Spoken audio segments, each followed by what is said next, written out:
ये क्वेश्चन देखो, from a uniform disc of radius R a circular hole of radius r/2 is remove. एक disc है जिसका radius r है, उसमें से एक होल बाहर निकाला है of r/2 such that center of hole is at r/2 from center of original disk. Center of hole is at r/2 from center of original disk. Find mass of, find position of center of mass of left figure. अब यहाँ ध्यान दो, whole को ऐसा निकालना है कि centre of whole और सेंटर ऑफ डिस्क दोनों के बीच में डिस्टेंस r/2 होना चाहिए।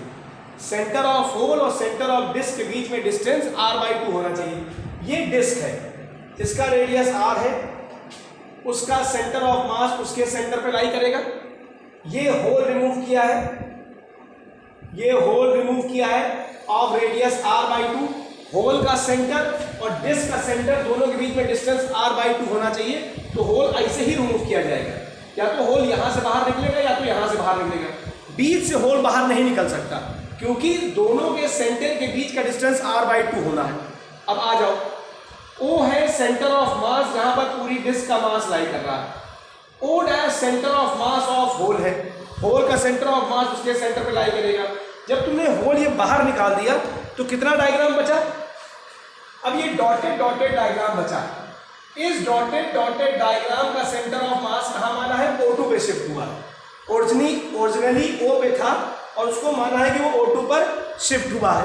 तो देखो, हमें डिस्क का एरिया पता है, एरिया होता है πr², तो उसका मास निकालने के लिए हमने सिग्मा मान लिया, मास per unit area.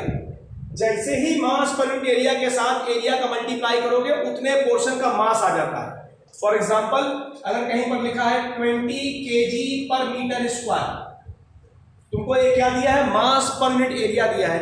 1 metre square का एरिया कितना होगा? 20। अब तुम्हें जितने मीटर स्क्वायर का एरिया चाहिए उसमें इसका मल्टीप्लाई करते जाओ। मान लो तुम्हें 5 मीटर स्क्वायर का एरिया चाहिए, तो तुम क्या करोगे? मास पर यूनिट एरिया के साथ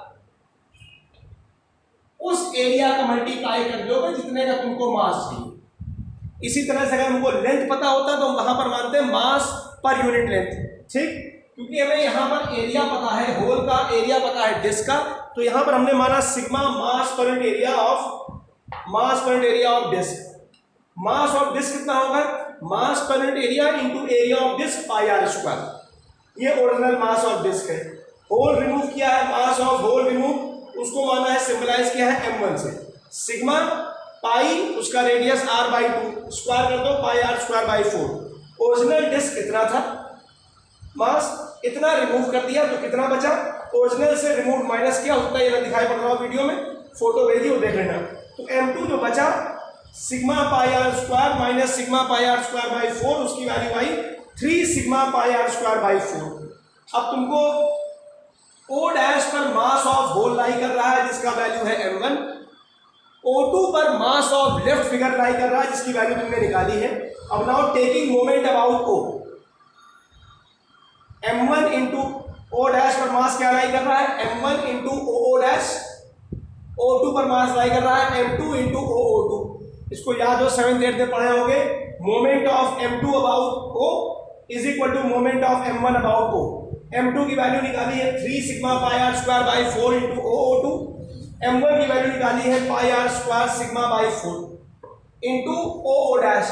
O डैश डिस्टेंस देखो, दोनों के सेंटर्स के बीच का डिस्टेंस r/2 है, तो r/2 रिप्लेस किया तो O2 आया r/6।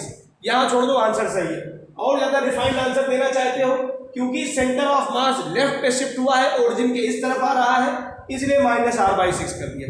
10 में से 6 स्कूल में एक्सपेक्टेड है, इसको ध्यान से नोट करना।